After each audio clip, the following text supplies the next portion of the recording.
Bienvenidos al Instituto Bíblico de la Gracia.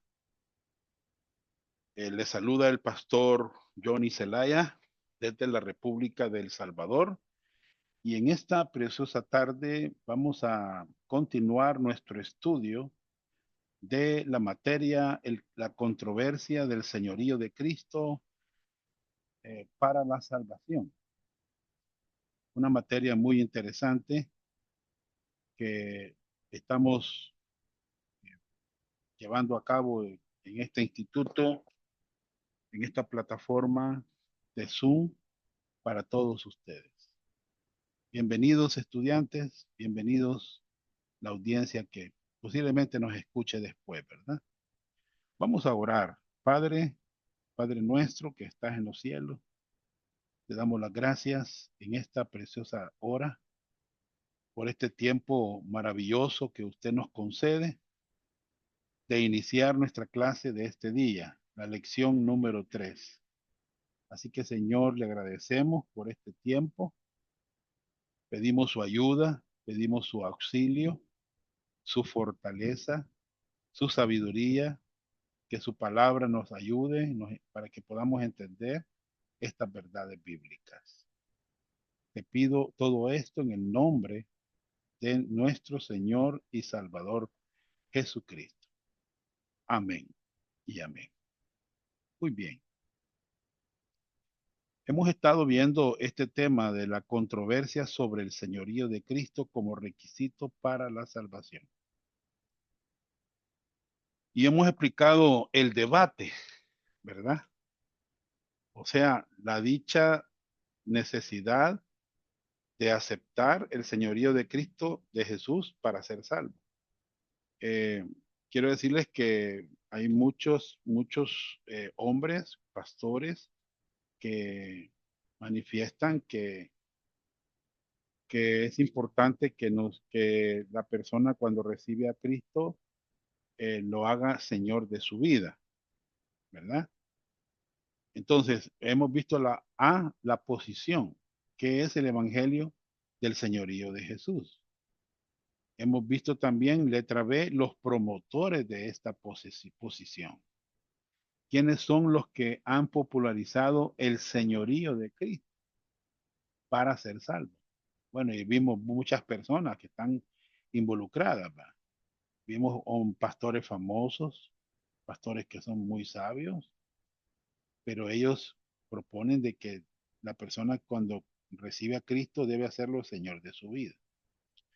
Ahora, hermanos, hay que recordar algo, que esta crítica que nosotros estamos haciendo en esta clase no es acerca de la persona, los motivos o la vida personal de ellos.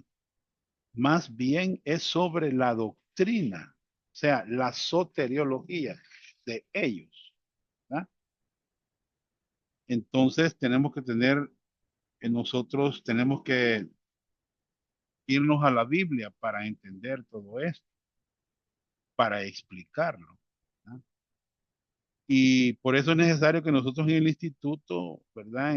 En 2 Timoteo 2:15 tenemos este versículo como un versículo, hermanos, que los estudiantes de nuestro instituto deben de aprendérselo de memoria, y no solo aprenderlo de memoria, sino también hacer una exégesis del mensaje, entender este versículo. Procura con diligencia presentarte a Dios aprobado como obrero que no tiene de qué avergonzarse, que usa bien la palabra de verdad, que traza bien la palabra de verdad.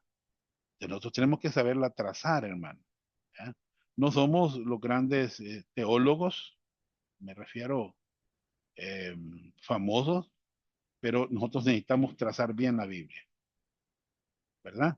Entonces, hemos evaluado la controversia. Letra A, los problemas, cómo se compara el Evangelio del Señorío de Cristo con las Escrituras.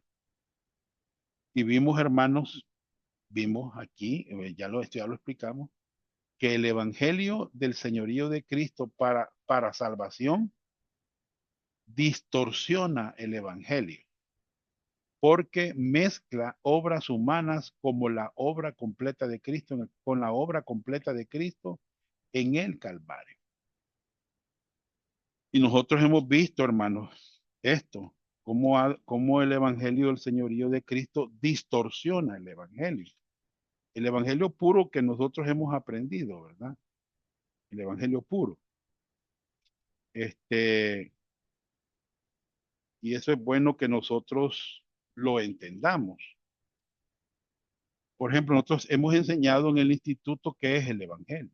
Y hemos visto en 1 Corintios 15, del 1 al 4, que el evangelio habla de una persona específica. Habla de una obra específica y un resultado específico, ¿verdad? Él murió por nuestros pecados, ¿verdad? Y que la única condición, hemos hablado, hermano, para ser salvos es la fe sola en Cristo solamente, ¿verdad? Pero los proponentes del Evangelio del Señorío de Cristo para la salvación, hermanos, ellos eh,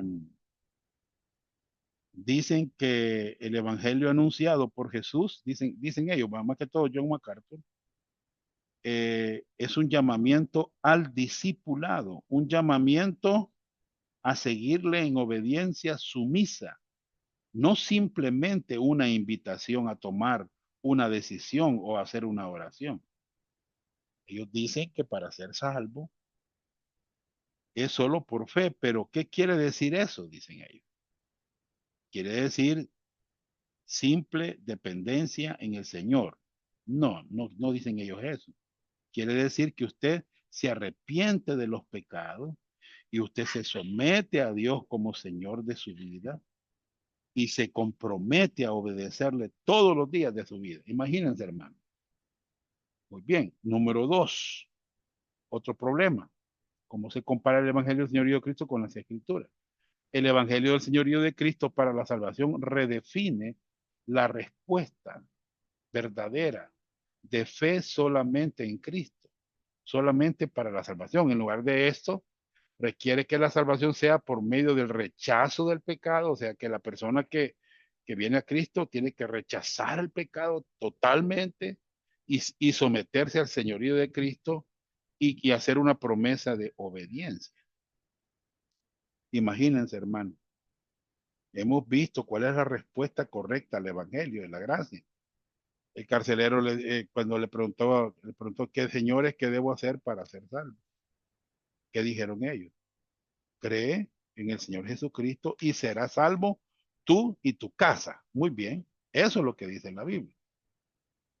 Tres, el Evangelio del Señor Jesucristo falla en distinguir el discipulado, el seguir a Cristo, de la salvación, en el creer en Cristo. Hermanos, hay una diferencia entre el discipulado y la salvación. ¿Ya? Sí la hay en la Biblia. Y eso lo vimos la vez pasada. El discipulado es para los que ya han creído, no para los que vienen a Cristo. Estos son inconversos, sino por los que ya creyeron. ¿Ya? La salvación es para los que han creído. Muy bien. Eh, Hermanos, la salvación es para los inconversos, dijimos, para que crean, ¿verdad? Pero el discipulado es para los que ya han creído. Cuatro, y aquí vamos con la clase número 3. La doctrina del señorío de Cristo para salvación confunde la carnalidad del creyente al negar la realidad y sus posibilidades y al vivir con contradicciones obvias en sus ejemplos y pasajes bíblicos. Hermanos, esto es bien interesante, ¿verdad? Porque quiero hacer una pregunta. ¿Existen los cristianos carnales? Es una pregunta. Yo les he enseñado a ustedes que hay en la carta de los Corintios hay 3 tipos de hombres, de personas. Está el hombre natural. Hermana Sonia, por favor. Léame 1 Corintios 2:14. El hombre natural. Veámoslo. 1 Corintios 2:14. Sí, hermano, permítame, ahorita lo busco.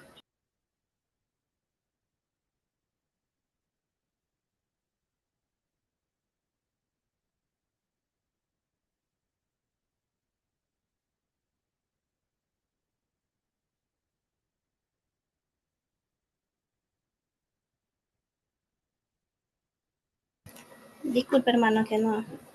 Vaya. 1 Corintios 2:14 dice, doy gracias a Dios de que a ninguno, perdón, 2:14, pero el hombre natural no percibe las cosas que son del Espíritu de Dios, porque para él son locura, y no las puede entender porque se han de discernir espiritualmente. Bien. En la Biblia, en la carta a los Corintios, vemos que Pablo explica que hay un hombre que se llama el hombre natural, ¿verdad? Ahí está bien claro en la Biblia. Dice que no percibe las cosas que son del Espíritu. O sea, que este hombre natural es un hombre que no es salvo. No es salvo. No tiene el Espíritu Santo. No comprende las cosas espirituales. Hombre natural. Muy bien. Pero más adelantito, hermano Walter me va a leer 1 Corintios 2:15 y 16.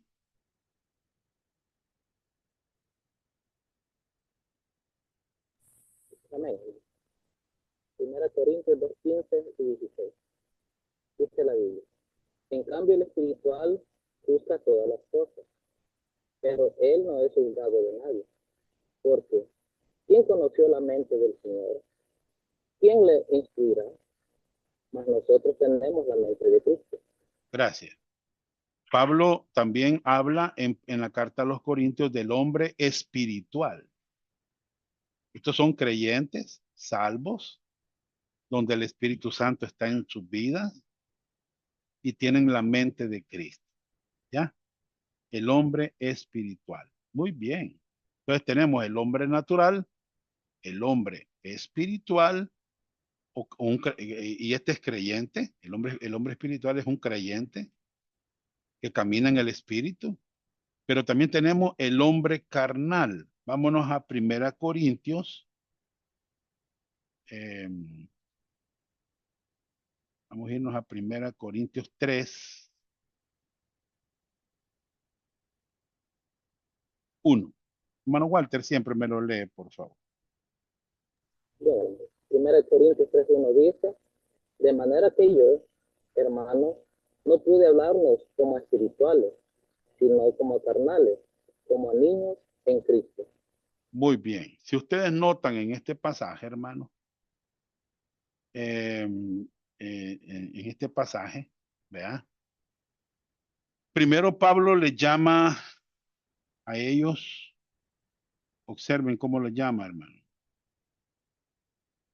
Les llama, ellos eran salvos. Les llama primero hermanos. ¿Ya? Los corintios eran hermanos, eran creyentes.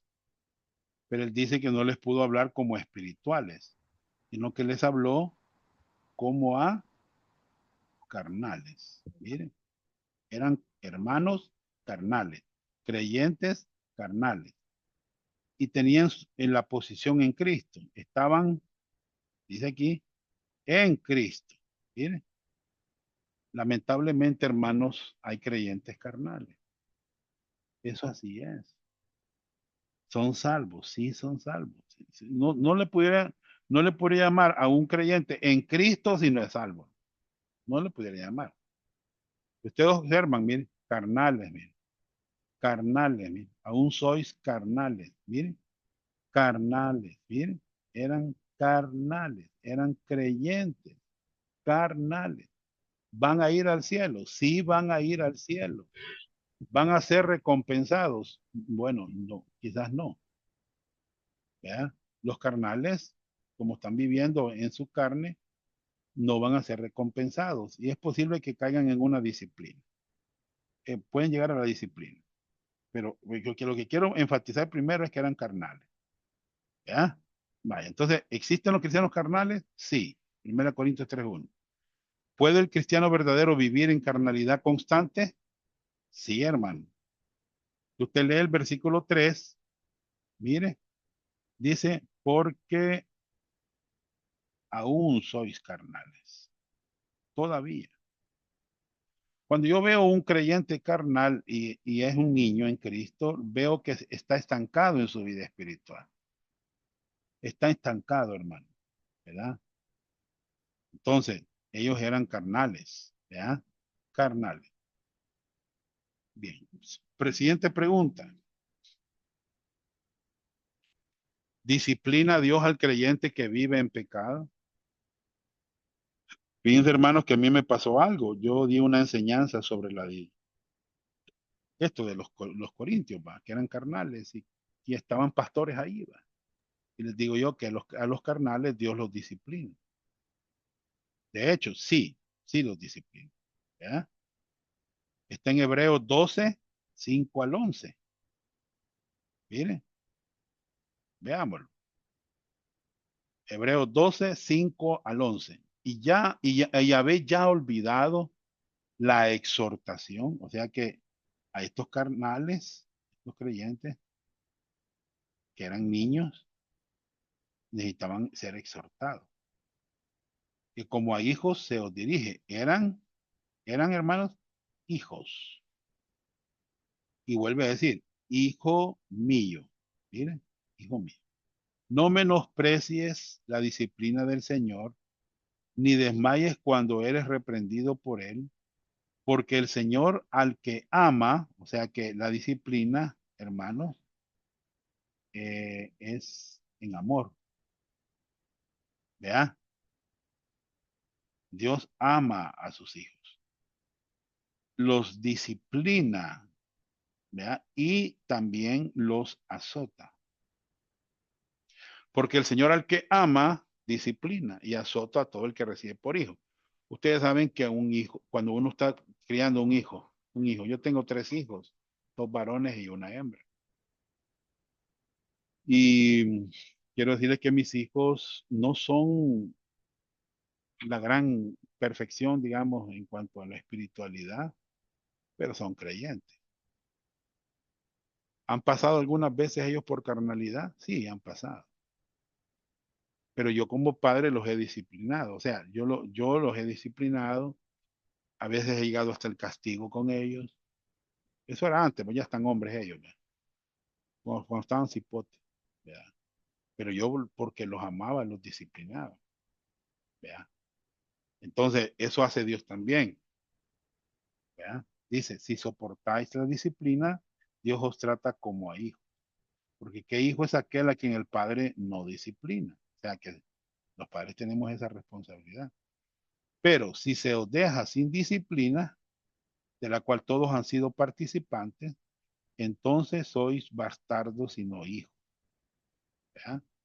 Por otra parte, tuvimos a nuestros padres terrenales que nos disciplinaban y los venerábamos. ¿Por qué no obedeceremos mucho mejor al Padre de los Espíritus y viviremos? Y aquellos ciertamente por pocos días nos disciplinaban como a ellos les parecía, pero a este para lo que es provechoso. ¿Para qué? Y aquí está el provecho. ¿Por qué es que Dios nos disciplina, mi hermano? Para que participemos de su santidad. Hay creyentes que no van a vivir la vida, la santificación,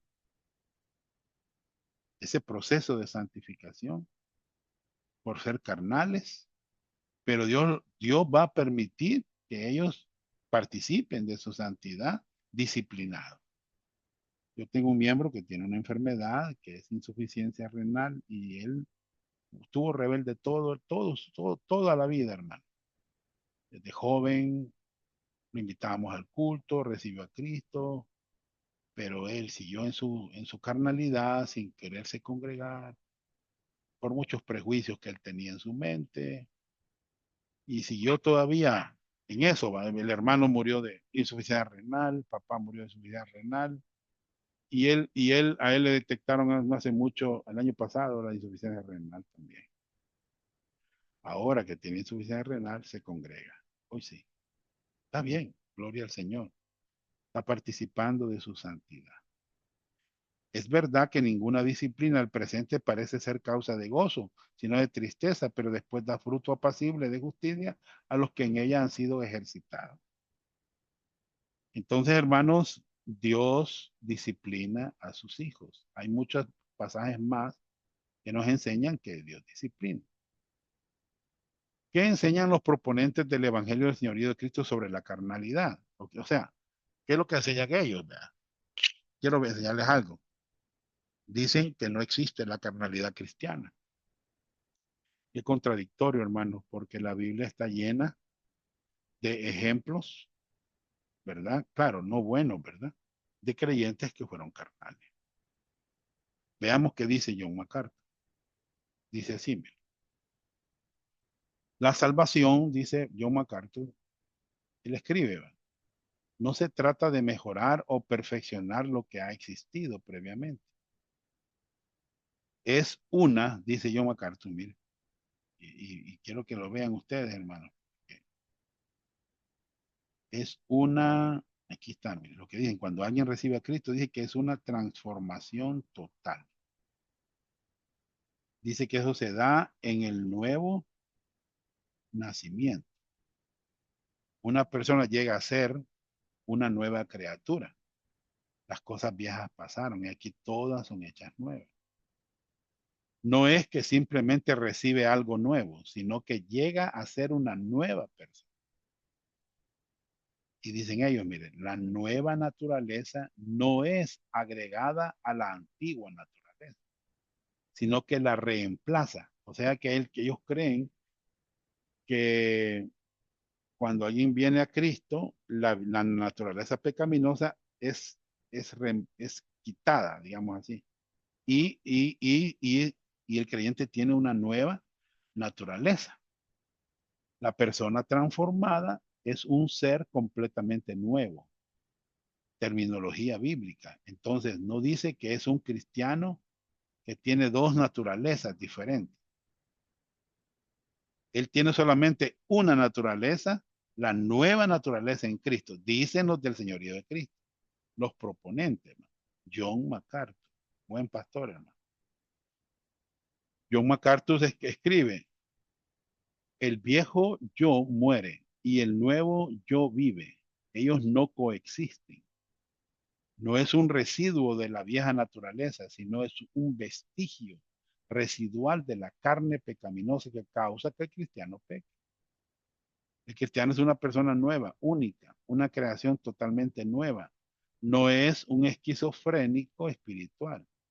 El creyente como persona es transformado en su totalidad, pero aún no es completamente perfecto. Tiene residuo de pecado, pero no tiene el pecado reinando en él. Vaya, si ustedes notan todo lo que este pastor dice, a mí me sorprende, hermanos, cuando dice que el cristiano dice, no tiene, dicen, no dice que un cristiano tiene dos naturalezas diferentes.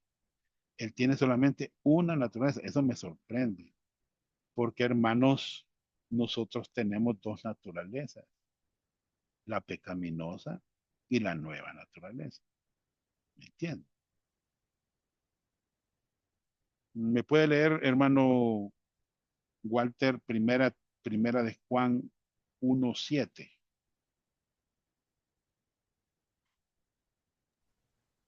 Bien,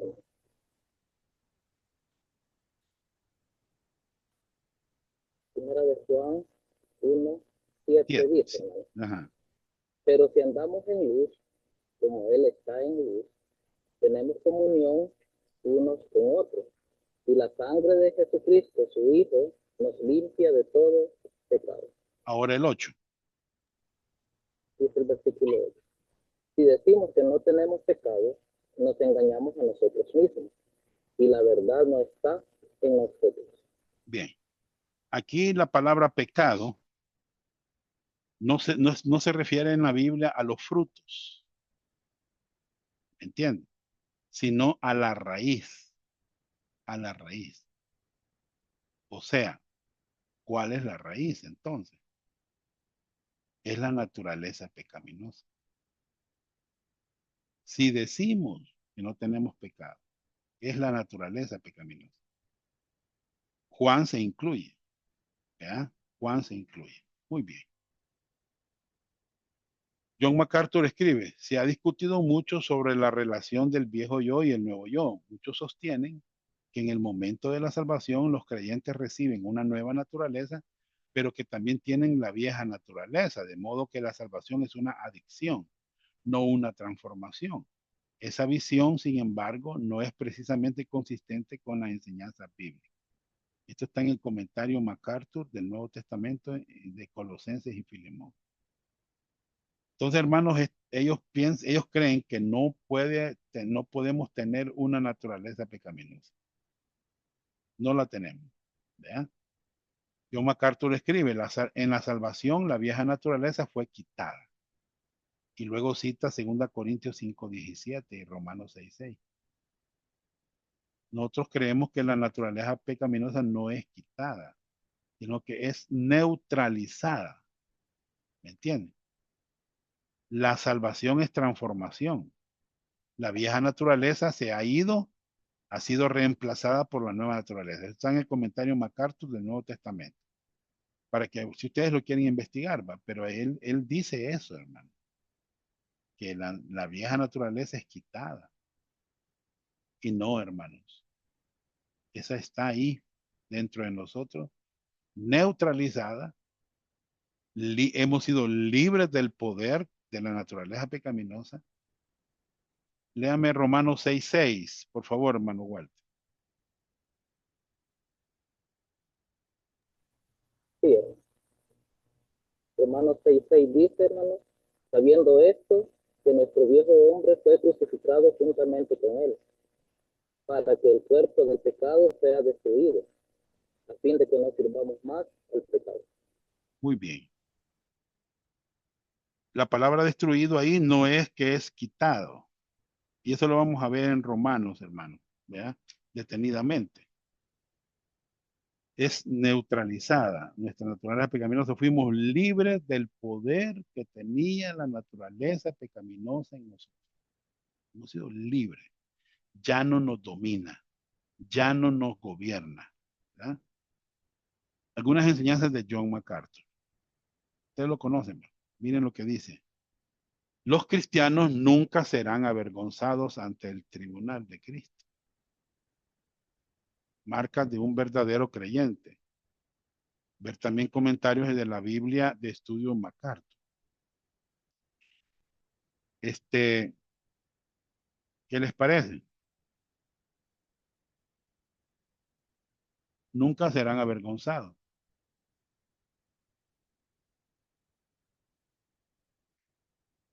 ¿Y qué dice la Biblia?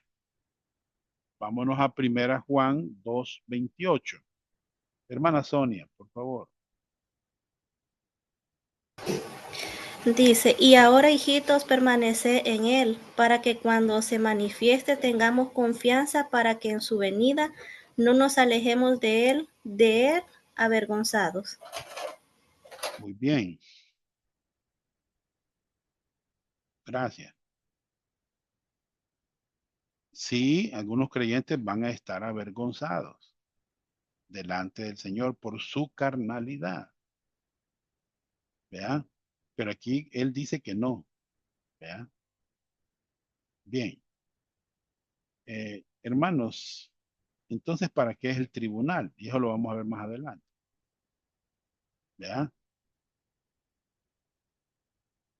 Si yo vivo en carnalidad, voy a estar avergonzado. Segundo, los cristianos tienen siempre comunión con Dios y nada, ni siquiera el pecado puede interrumpir esa comunión. Hermanos, qué tremenda enseñanza es también. Fíjense que yo me doy cuenta que la mayor parte de creyentes andamos fuera de la comunión. Cuando no oramos, cuando nos descuidamos en leer las escrituras, cuando no nos congregamos. ¿verdad? Nosotros, cuando venimos a ser parte de la familia de Dios, jamás vamos a dejar ser parte de la familia de Dios. Vamos a ser hijos de Dios para siempre. Pero sí, por causa del pecado, los creyentes sí interrumpen la comunión con Dios. Veamos 1 Juan 1:3, por favor. Hermana Sonia. Lo que hemos visto y oído, eso os anunciamos para que también vosotros tengáis comunión con nosotros. Y nuestra comunión verdaderamente es con el Padre y con su Hijo Jesucristo. Bien, entonces, uno de los deseos de Dios es que el creyente tenga comunión. ¿Ya? Pero, ¿qué pasa cuando, hermanos, el creyente peca? Se sale de la comunión con Dios. ¿Ya? Pero ellos dicen que siempre tienen comunión con Dios. Y ni siquiera el pecado puede interrumpir esa comunión. Como no, hermanos, el pecado interrumpe, interrumpe. Bueno, por eso es importante confesar el pecado. ¿Ya? Bueno, y aquí está un pasaje, Pedro dice, no me lavarás los pies jamás. Si no te lavares, no tendrás parte conmigo. Esta es comunión. Pedro no quería dejarse lavar los pies, ¿va? Pero Cristo quería tener comunión con él, porque era la Santa Cena. Otra enseñanza. Los cristianos están en la luz y no pueden andar en tinieblas. ¿Ya? Imagínense, hermano, qué tremendo, ¿va? Confesión de pecado y obras de fe. Y dice 1 Juan 1:7, que ya lo leímos, ¿va? Qué importante, hermanos. A veces los cristianos sí andamos en la luz y a veces cuando pecamos andamos en tinieblas. ¿Ya? Porque en otro tiempo dicen ellos, erais tiniebla, mas ahora soy luz en el Señor, andad como hijos de luz. Nos está diciendo que andemos como hijos de luz. O sea, no, pero si no andamos, si andamos en carnalidad, vamos a andar en pecado. ¿Ya? Tenemos que tener mucho cuidado con esta enseñanza. 4, los cristianos no necesitan confesar sus pecados para ser perdonados. Imaginen lo que dicen ellos en la página 38, 32, 34. MacArthur falla en distinguir los dos aspectos del perdón. Ustedes saben, hermanos, he estado escuchando a un predicador que sale en la televisión que se llama Javier Domínguez, es de la Iglesia Gracia sobre Gracia. Y observaba, hermanos, que a veces los predicadores son buenos predicadores, hermanos, pero a veces como que hace falta algunos aspectos, ¿va? Y este aspecto del perdón es bien importante porque hay perdón posicional y hay perdón paternal. El perdón posicional lo recibimos el día que creímos en Cristo y somos perdonados de todos nuestros pecados. Pero hay un perdón paternal que es como el hijo pródigo, ¿verdad? He pecado contra el cielo y contra ti. O sea, a veces pecamos contra Dios y necesitamos el perdón paternal para regresar a la comunión con Dios. ¿Ya? Por eso es importante confesar. 1 Juan 1:9, si confesamos nuestros pecados, Él es fiel y justo para perdonar nuestros pecados y limpiarnos de toda maldad. Aquí está el perdón. Este perdón, hermanos, es paternal. ¿Ya? Ya recibimos el perdón de nuestros pecados posicionalmente, pero ahora, hermanos, los creyentes cuando fallamos necesitamos el perdón paternal, ¿verdad? Para regresar a la comunión con Dios. ¿Cuáles son algunos de los problemas bíblicos en cuanto a esta posición doctrinal errónea? Bien, aquí vamos a ver algunas cosas. Primero, letra A, falla en distinguir entre la justificación y la santificación práctica. Hay personas que fallan, hay predicadores que fallan en distinguir entre la justificación. Nosotros ahí recibimos el perdón de nuestros pecados en la justificación. Pero, hermanos, acuérdense que hay tres tipos de santificación. Está la santificación posicional, que hemos sido apartados para Dios, pero está el segundo tiempo de la santificación, que es la santificación práctica o progresiva, que es ahí donde muchos creyentes fallamos. Y está la santificación total cuando seamos transformados, cuando seamos glorificados, ¿verdad? Esa es la santificación total. Pero ahorita estamos en un proceso de nuestra santificación práctica, pero también tiene que ser progresiva, ¿verdad? Muy bien. Entonces, los creyentes, muchos fallamos en este punto de la santificación práctica y progresiva. ¿Verdad? Acuérdense que la salvación en el primer tiempo es en un punto del tiempo. No sé si me entiende. En un punto del tiempo. Aquí. La justificación en un punto del tiempo, en el pasado, ¿verdad?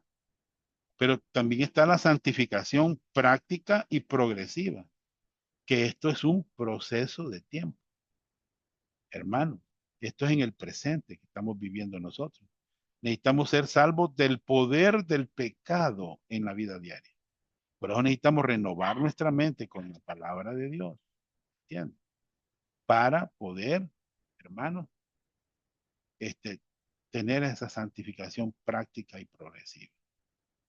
Y un día en el futuro vamos a ser sacados vamos a ser salvos de la presencia del pecado, ¿verdad? Y vamos a ir al cielo. Y eso se llama glorificación. Eso va a ser en un punto del tiempo, en el futuro, y todo es por la fe sola, ¿verdad? Entonces ellos fallan en entender en la santificación práctica, en distinguir pues entre la justificación y la santificación práctica. Dos, falla en distinguir entre la posición de Cristo como Señor de señores, un absoluto incondicional, y el ser Señor en la vida cotidiana del creyente, un relativo condicional. Hermanos, quiero decirles que Jesucristo es Rey de Reyes y Señor de Señores. ¿Ya? Esa es la posición de Él.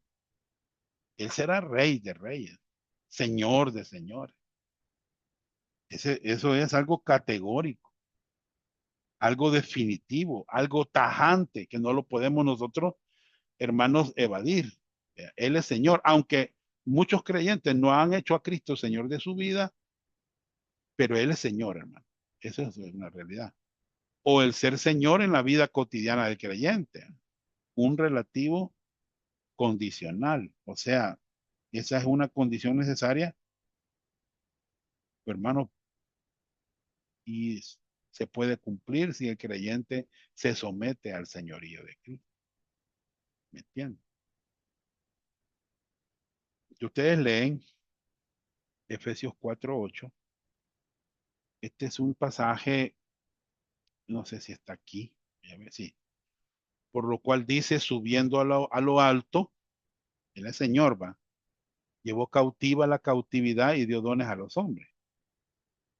Ustedes les hemos enseñado que llevó a los cautivos que estaban en el Hades antes de la cruz, estaban en el Hades, los muertos iban al Hades, que era compartido en dos partes, donde estaban los salvos y los inconversos, el rico y Lázaro, ¿va? Cuando vio a Lázaro y a Abraham en el seno de Abraham, ¿va? Entonces, esta era compartido, pero cuando Cristo iba hacia arriba, en la ascensión, dice que subiendo a lo alto, llevó cautiva la cautividad, sacó a los salvos de ahí y los llevó al paraíso. Pero en ese trayecto de ir hacia arriba con los salvos, dice que dio dones a los hombres. ¿Ya? Nos ha dado dones, regalos inmerecidos, ¿verdad? Que nosotros como creyentes poseemos.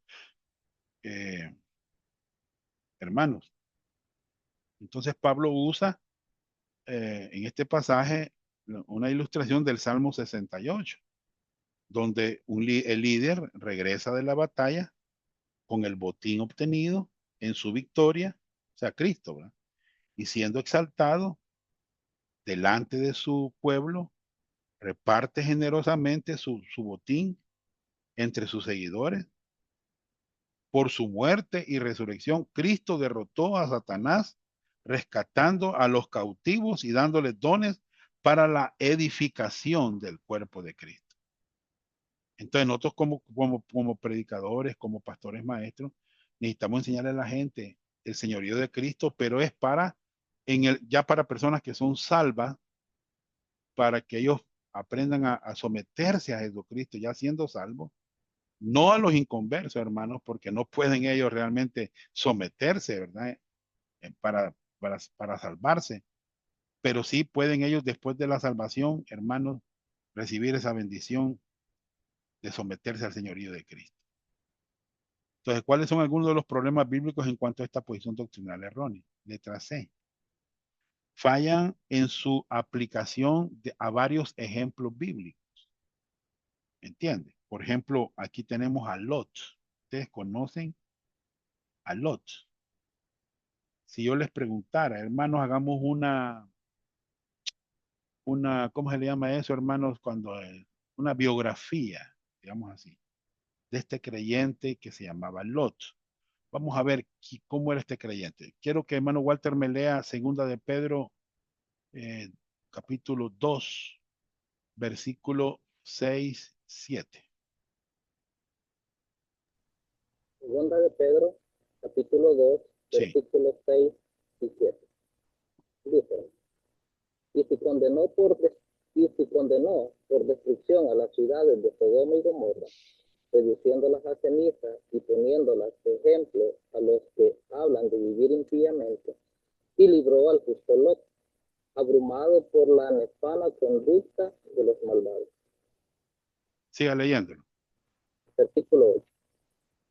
Porque ese justo que moraba entre ellos afligía cada día su alma justa, viviendo y oyendo los hechos inicuos de ellos. Gracias. Miren, hermanos, les voy a decir algo.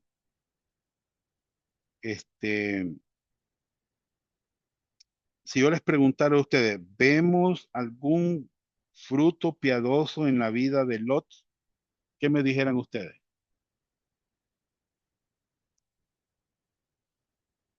¿Vemos algún fruto piadoso en la vida de Lot? ¿Alguien me puede decir algo?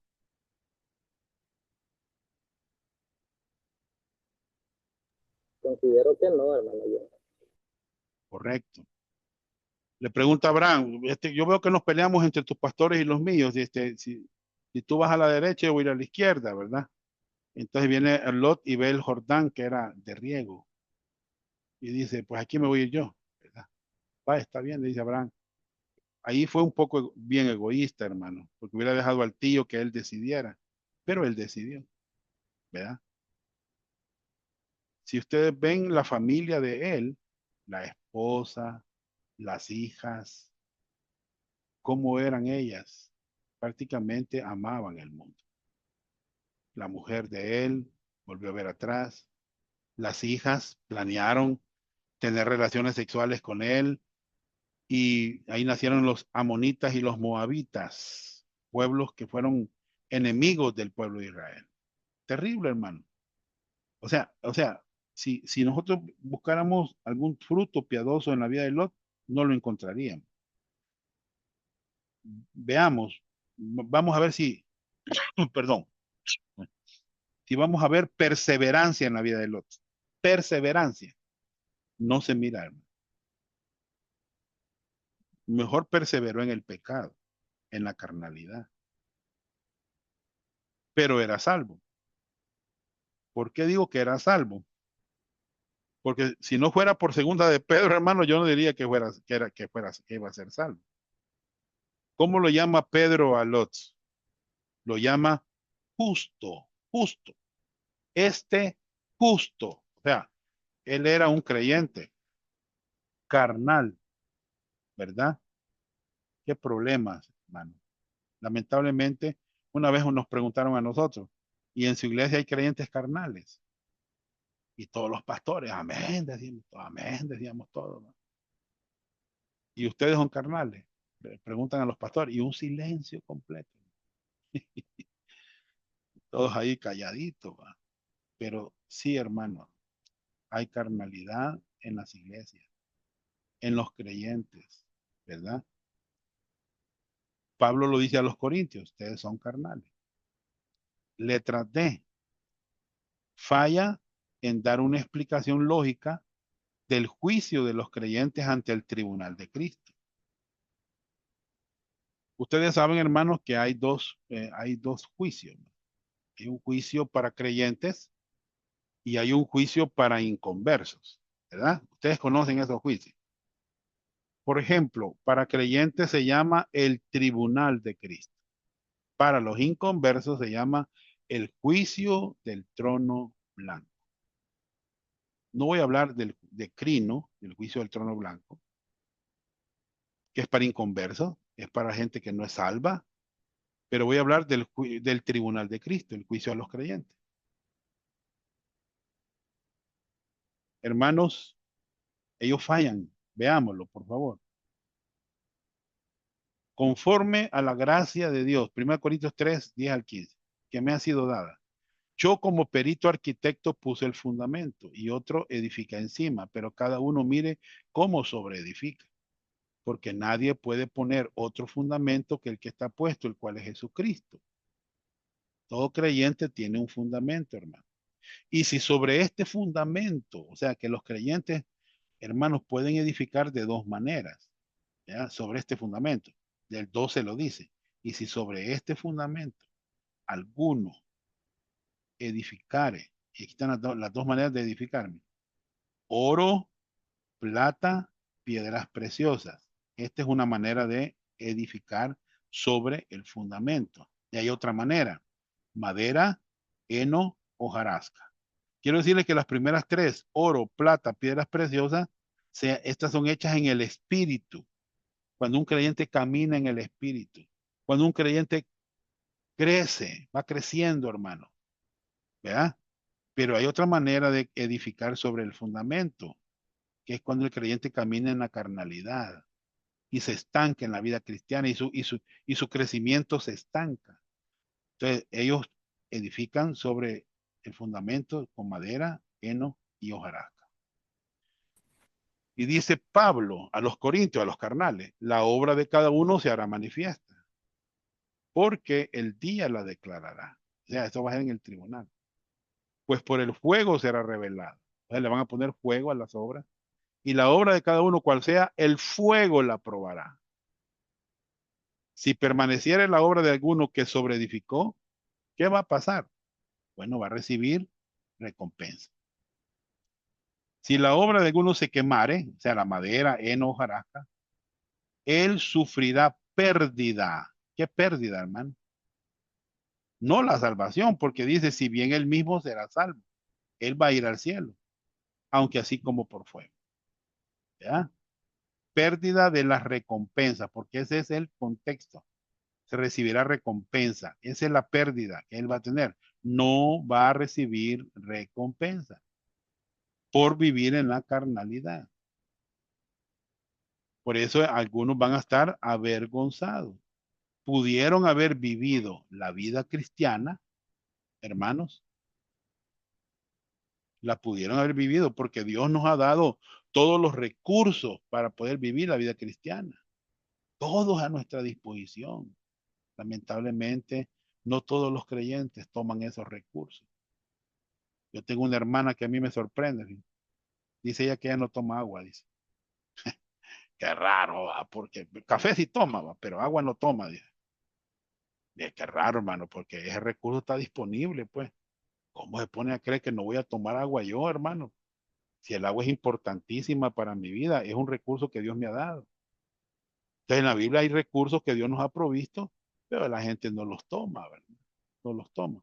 Por ejemplo, la palabra de Dios es un recurso. Aquí está disponible, miren, en el Instituto de la Gracia y mucha gente no quiere esto, no quiere. Que llegue esta palabra hasta sus casas ahí, ¿ve? Pueden estar en una mesa sentados a escucharla. No quiere la gente. Todos los recursos están disponibles. Nosotros somos los que no somos diligentes a tomar esos recursos, hermano. La palabra avergonzado es sentir vergüenza por algo que uno ha hecho y que lo hizo mal. ¿verdad? No lo hizo bien. Bien.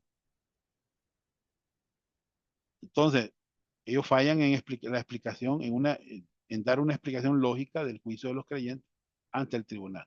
¿Para qué va a ser el juicio entonces? El tribunal de Cristo. ¿Para qué? Pues, hermano. Si todos son perfectos y no hay ninguna, todos andan en la luz y todos caminan espiritualmente, hermano, ¿para qué va a ser el tribunal? Falla en explicar el pecado de muerte. Hermanos, hay creyentes que llegan a este punto y está en 1 Corintios 11:30. Pablo dice a los corintios, por lo cual hay muchos enfermos y debilitados entre vosotros y muchos duermen. Esta palabra dormir quiere decir que ya habían muerto estos creyentes por su carnalidad. En la carnalidad, hermanos, puede llegar uno a enfermarse, enfermos y de estar debilitado, ¿ya? Y muchos duermen. Esta frase dormir, eso solo es utilizada en los creyentes, ¿me entiendes? ¿Ya? Entonces, hermanos, esto es lo que en esta tarde nosotros hemos recibido, hermano, ¿verdad?